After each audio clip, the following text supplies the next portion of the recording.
Hey folks, welcome to our lecture on chapter 14. Here we're going to learn more about how firms operate in a competitive market, in a competitive environment. We're still operating in that same kind of really perfect ideal paradigm that we laid out at the beginning of the supply and demand chapter. We're operating kind of in the best case scenario. This serves as a benchmark for the best kind of market, and then we'll work through other market structures ideally to understand how more real world type markets work. But even understanding this baseline scenario really helps us understand a lot about what we observe in the real world. So again, we're still operating in perfectly competitive markets. Here we have a large number of firms, a large number of buyers, such that each individual firm, each individual consumer is so small compared to the overall market that they have no power to influence market prices. So that gives that, combined with the fact that we still are talking about a homogeneous product. We're all just selling widgets. Nobody's selling good widgets or not so good widgets. We're all just selling simple, straightforward widgets. So large number of firms, large number of buyers, homogeneous product. That gives us the assumption of price-taking behavior. And we're still assuming good information, and we're still assuming no externalities. I mean, we did kind of take a break to understand how externalities affect the market, but for right now, we're going to ignore externalities. We're going to get back to the basic paradigm. So this is the ideal scenario: price-taking behavior, good information, no externalities. You should remember those assumptions. You should be able to just rattle those assumptions off easily. Let's go over to the screen share, go to my little notepad, as I always do. The first thing that I just want to draw is, in the real world, we have this spectrum of market structures. You can just think of this, full spectrum. On one extreme of the spectrum, we have perfect competition. We have perfect competition. That's where we are now. That assumes the assumptions that I just described. And on the opposite extreme, we have monopoly. Monopoly is completely opposite. With monopoly, we don't have a large number of sellers. Instead, we have just one seller. And so that seller obviously isn't going to be a price taker. That seller is going to have complete power to determine the market price because we only have one seller. So these are the two extremes. In the middle, we have, over here, we would call this something like monopolistic competition. Monopolistic competition, where we have, several sellers. Nobody has kind of full power to control market prices, but firms have some influence. And here we have what we would call oligopoly, where we might have 3 or 4 sellers who are competing in this strategic way. Now, the real world behavior comes in right here, right? Somewhere between monopolistic competition and oligopoly. That's where you find most real world activity. But I'll tell you, if you understand perfect competition, if you understand the other extreme, monopoly, then the two models that we establish on those extremes will help you understand almost all of what you see in terms of real world behavior. The real world's kind of just a combination, some hybrid or blend of what we see in the two extreme scenarios. Now, unfortunately, in this course, where this course is a boot camp course where you're just learning the basics of micro and macro, in this course, we're not going to have time to go through all these market structures. Honestly, I kind of hate to say this because I wish we had more time, but we're just going to cover perfect competition.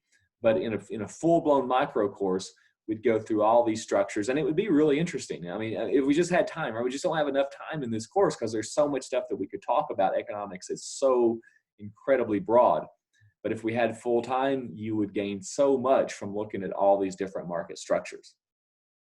Anyway, moving on, I want to show you what the picture looks like for an individual firm in a perfectly competitive environment. Now here we're going to look at just one firm. So I'm going to use lowercase q to represent this because we're just looking at one firm. Now you have to remember the cost structure that we established back in chapter 13. We have marginal cost, which is the key variable that we're looking at here for an individual firm. And then we have average total cost. Okay, in the previous chapter, we established why this looks the way that it does, why the marginal cost has this check-shaped look, right? That looks like a check mark, so I'm using the term check-shaped look. And then we have an average total cost curve, which is a U-shaped curve. And we know that the marginal cost intersects average total cost at the minimum of average total cost. We discussed that in the last chapter. So this is the basic picture for an individual firm. I'm going to switch over to a different color. Now this firm is a price taker. It's just going to take the market price as given. So we're just going to say, here's the price. This is the price. We don't know where it came from. We're not worried about where it came from. This is just the price that an individual firm faces when it goes to the market. It has no power to affect the market price. So how many units is the firm going to produce in this case? Would it produce the first unit? Right, let's just say this is the first unit. It's going to receive this much in additional revenue for the first unit, the price. The price is just equal to the marginal revenue, right? The additional revenue the firm receives is obviously just the price in this perfectly competitive environment. So for the first unit, the company receives this much in additional revenue. It incurs this much in additional cost. Read it straight off the marginal cost curve. That's what marginal cost represents. The firm's going to make money off the first unit. Firm's going to make money on the margin off the second unit because marginal revenue, which is price, because marginal revenue is equal to, because marginal revenue is more than marginal cost. Up until this point, right, this is going to be Q star. For all the units below Q star, the firm is making money. The firm will make more money for each unit that it incurs an additional cost. For the units beyond Q star, it would make no sense for the firm to produce out here because those units are more costly to produce than the firm will receive in additional revenue because for those units, marginal cost is above price, is above marginal revenue. So the firm will produce just up until that point. We discussed this way back in chapter 4. That's how you get this notion that marginal cost is the same thing as the supply curve. Or at the very least, you can say that the supply curve in the market is derived from marginal cost. Does that make sense? You give me a price, you give me a marginal cost curve, I'll tell you, just by looking at those two functions, I'll tell you how much the firm will produce. So there's the quantity that the profit maximizing firm decides to produce. But now we have to look at the total cost that the firm is incurring to produce Q star units. Now remember, the total cost isn't the same as marginal cost because remember, we have fixed costs in there, right? Last time in chapter 13, we discussed fixed costs and variable costs. This marginal cost function doesn't incorporate fixed costs, right? The marginal cost function just talks about how much does it cost to produce one more unit? How much does it cost to produce one more unit? Remember before we had the ovens in the pizza kitchen and they were fixed. The ovens are there. It doesn't matter if we're producing 1 or 100 pizzas, the ovens are there. But the labor is the cost that we vary depending on how much pizza we're producing, depending on how many consumers we have on a particular day or whatever. So, marginal cost and average total cost are different because fixed costs are coming into the mix and other things too. They're distorting that picture. So anyway, for this level of output, here's the average total cost that we face for that level of output. And so our total cost is equal to, I'm going to put this in red, our total cost is equal to this amount, right? Forget about marginal cost for a second, but this area under the average total cost curve, that reflects the total cost that we incur for producing Q star units. The total, I'm going to use this pointer. The total revenue that we receive is just price times quantity. This bigger box is the total revenue that we receive, and the difference, which I will put in blue, this is You guessed it, right? This area is our profits. In economics, we often use pi to abbreviate for profits. That blue part is our profits that we receive in this market at that price, producing the profit maximizing level of output. Does that make sense?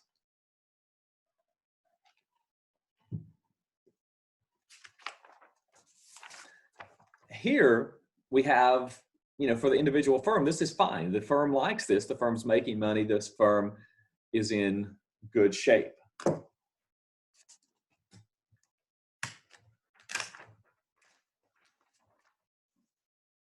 Now let's switch over to a different picture. I'm essentially going to do the same thing over again here for a second.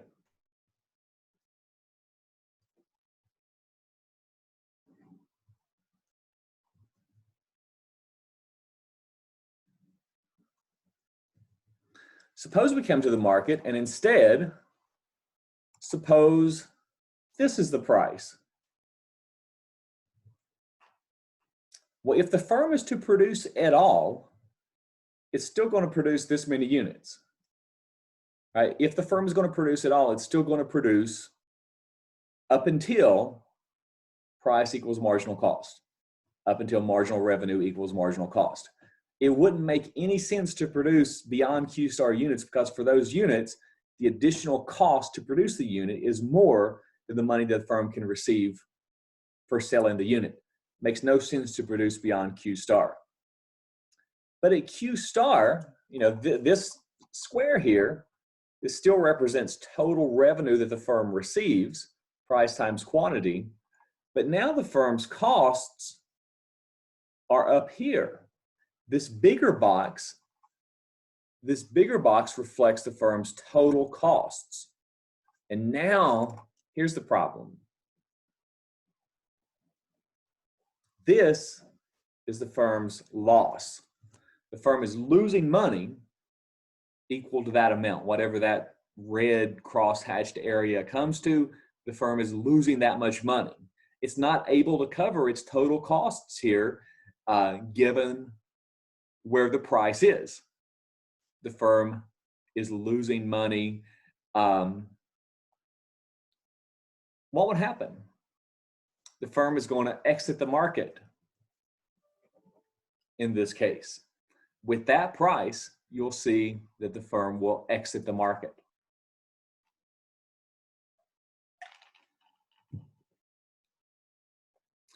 So let's think about this. If price is higher than that minimum point on the average total cost curve, as we just showed in the previous figure, firms are making money. Price is lower than the minimum on that average total cost curve. Firms are losing money.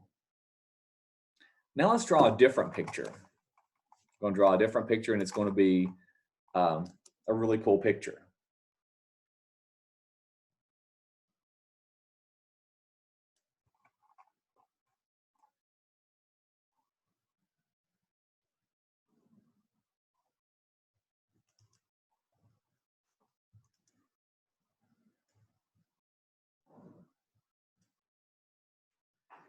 This picture represents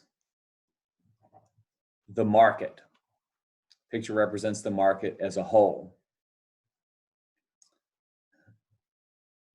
Here's the price that's determined in the market, right? We talked about, how that price is determined with an excess demand or an excess supply. That's the price that we see. Now here is one firm in that market.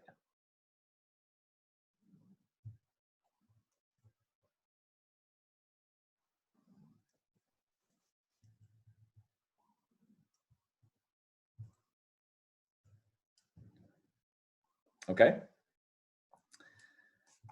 For this firm, it's going to produce this many units.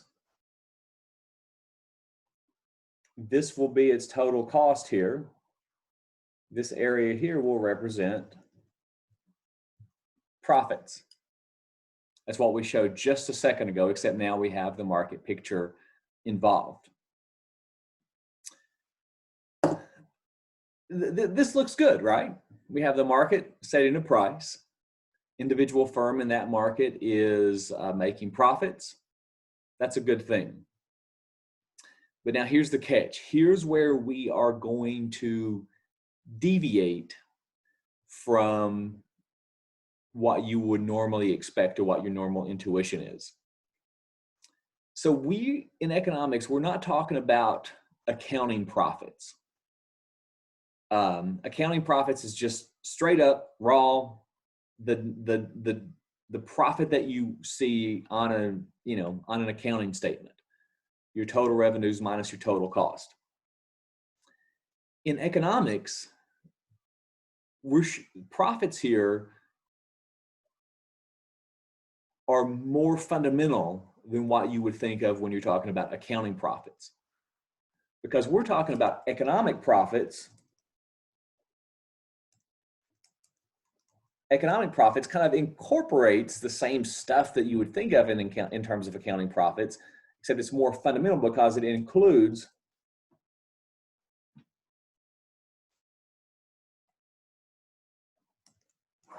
economic profits includes opportunity cost. So for economic profits, profits obviously are just revenue minus cost. So revenue's the same. Nothing's different on the revenue side of that equation. But on the cost side, we're including opportunity cost.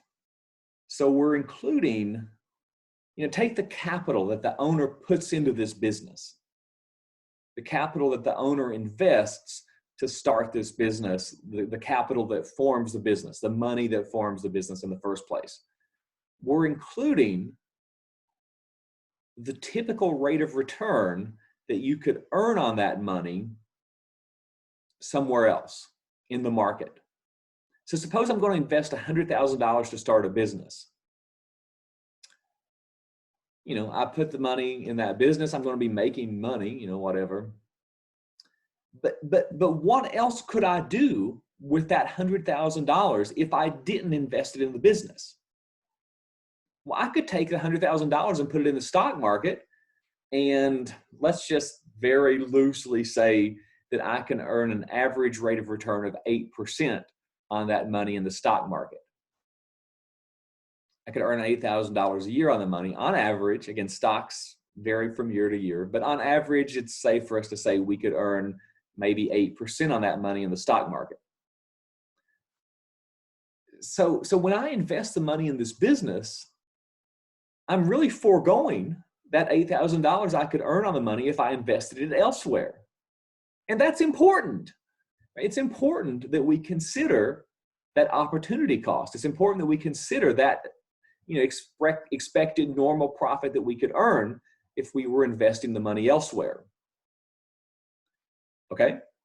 So that's included in the cost of the business when we're thinking about this from an economic standpoint. So to restate this, when we say this is the profit that the firm's making, we're not just talking about the simple accounting profits that any stable firm would make. We're saying this is actually profits above and beyond the normal rate of return that an investor could make somewhere else in the market. Okay? So we're saying that these profits aren't just profits, that's an above normal profit. So when we have an above normal profit occurring, what's going to happen? What's going to happen in the market?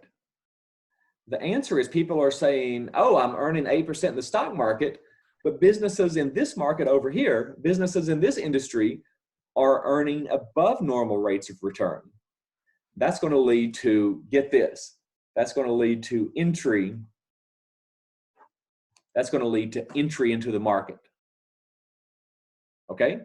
It's going to lead to entry into the market. Entry into the market will do what? Here we're just showing one individual firm in this market, And we know that to get to the market supply curve, we're just adding up the individual supply curves or these individual marginal cost curves. We're just summing across all the individual supply curves for individual businesses to get to the market supply curve. If entry occurs, we're going to be summing across more individual businesses. And essentially what will happen is the supply curve will increase as firms enter. How long will supply increase? How many new businesses will enter? Businesses will enter until we get to this point. Until we get to that point. Let's draw this over again because that graph is getting messy. It's a complicated thing and there's a lot of stuff that I'm trying to put on that graph. Ah, shoot, sorry. This is what the market will look like in the long run once entry has had time to occur. Let's just draw it over again. Here's the market.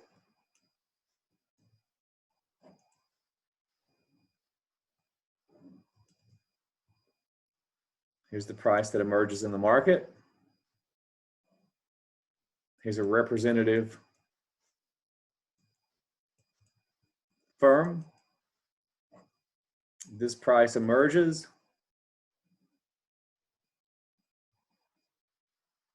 What we'll see is this.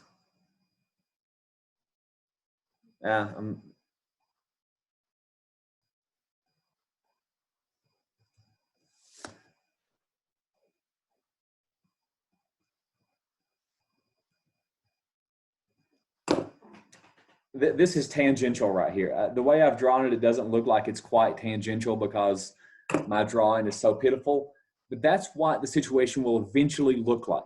Supply will increase, that will drive down the price, and that will occur until price just touches this minimum point on the average total cost curve. Because at this point, total revenue is just equal to total cost. When we're defining total cost, we're including opportunity cost. We're including what the firm could make somewhere else in the market. And this is going to lead to a situation where total revenue is just equal to total economic cost. This is going to lead to zero economic profits. Look how messy that looks. This will lead to zero economic profits. The firms in this company, the firms in this industry are making the same normal rate of return that they could just make anywhere else. If firms are making positive economic profits, that means they're making an above normal rate of return. People want to get in on that. Firms will enter, drive prices down until this condition is restored. If firms are losing money, which we showed in the second diagram, that's not any good. Firms are going to leave that market. As exit occurs, the market supply will fall, price will rise until this point is restored. This is like we talked over here in this context, we talked about kind of the simple short-term market equilibrium. Well, this condition I'm showing you here is a much richer, much more fundamental long-term equilibrium in competitive markets. Not only is the market in equilibrium over here in a simple sense where quantity demanded equals quantity supplied, right, kind of in the short run, we have a much more fundamental equilibrium where we have price intersecting the minimum of average total cost and zero economic profits. The firms are making just a normal rate of return, period, end of story. Nobody's making kind of an unusually high return. Nobody's losing money, of course, because if they were losing money, they would exit the market in the long run. That's the idea. Okay? Now, this market has allocative efficiency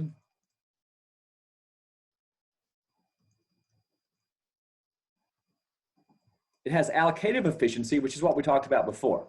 Right? We're producing all the units up to the point that marginal value equals marginal cost. This quantity over here, which we showed a long time ago, when I said this was efficient, I was talking about allocative efficiency. That's still the same thing. I'm just giving you more specificity to use that term allocative efficiency rather than just efficiency in general. But we also have productive efficiency. Productive efficiency. That's over here because we're producing at the minimum on that average total cost curve, right? Because the number of firms in the market really determines where we're going to be operating on that average total cost curve that firms face. But we have this structured in such a way that there's just the right number of firms that we're on the minimum of the average total cost curve. And so we're kind of using our resources most effectively to be on that minimum point. We're just at that sweet spot where we're exhausting the gains that we can enjoy from increasing return from economies of scale. Remember before we talked about why kind of marginal cost is decreasing at first and then marginal cost rises. In chapter 13, we talked about how that can happen, right? Greater specialization at first leads to economies of scale. But then we get to crowding, we get to inefficiencies. The pizza shop doesn't work out as well as crowding occurs. That starts to drive marginal cost up. We get less and less efficient as we become more and more overcrowded. But we're right at that sweet spot where average total cost is at its minimum.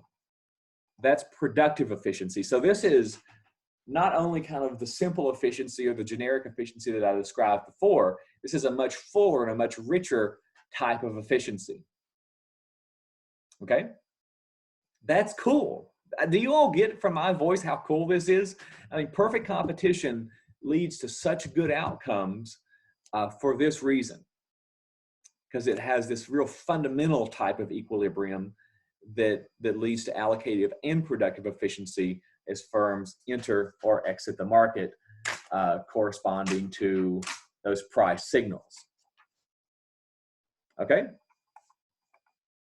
Now I have one more picture to show you. I think I got out of order a little bit with my notes, but you'll figure it out. You go back to an individual firm, short run versus long run.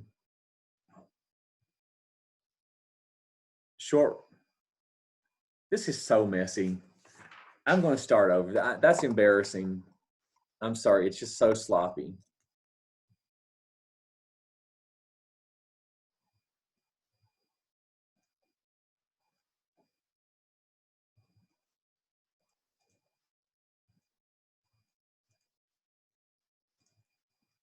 Short run versus long run.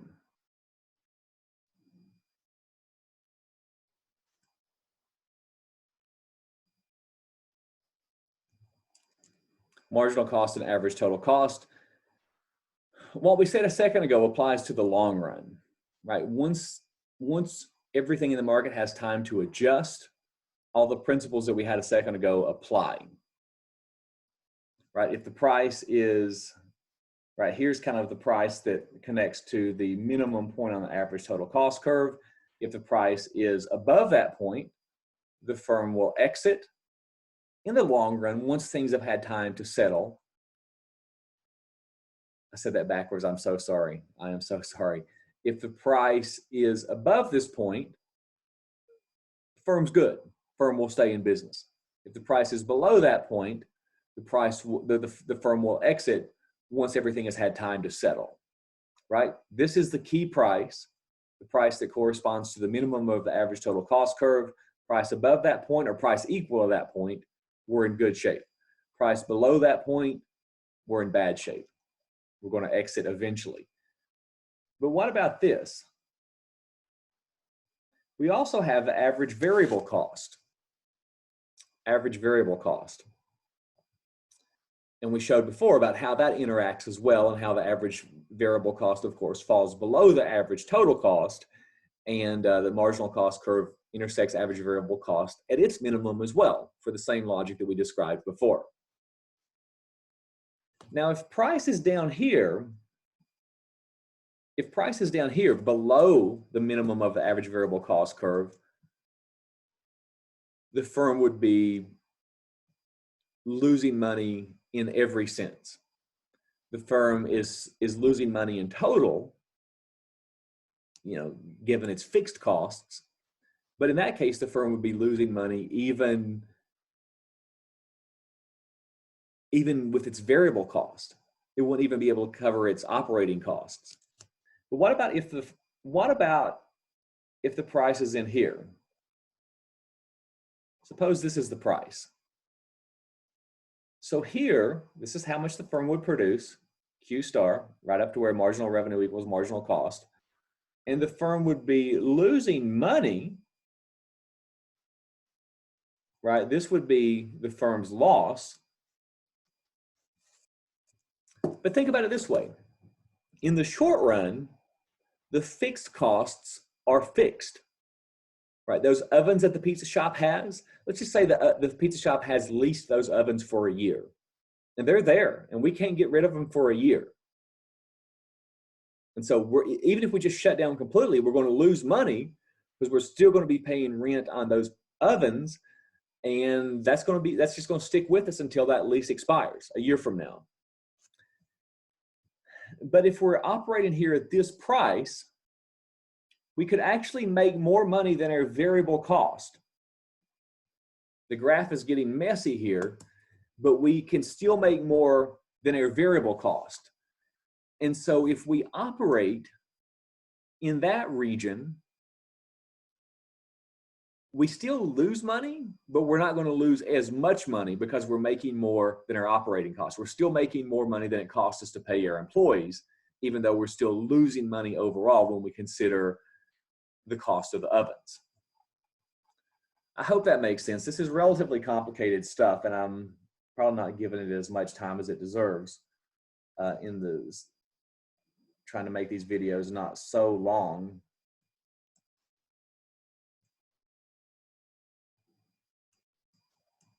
This is what we find.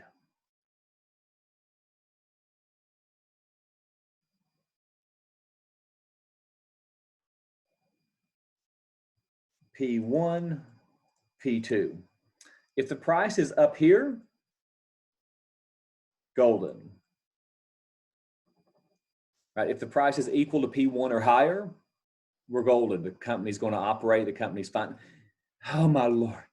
This is supposed to intersect at the minimum here, and it really looks like it does on my notepad, but it doesn't translate on the screen. So just assume this intersects at the minimum regardless of my fuzzy graph here. Anyway, if the price is up here, we're golden. If the price is below P2, we're losing money, and we're not even able to cover a variable cost. So here we shut down immediately. There we shut down immediately. But if we're in this middle range,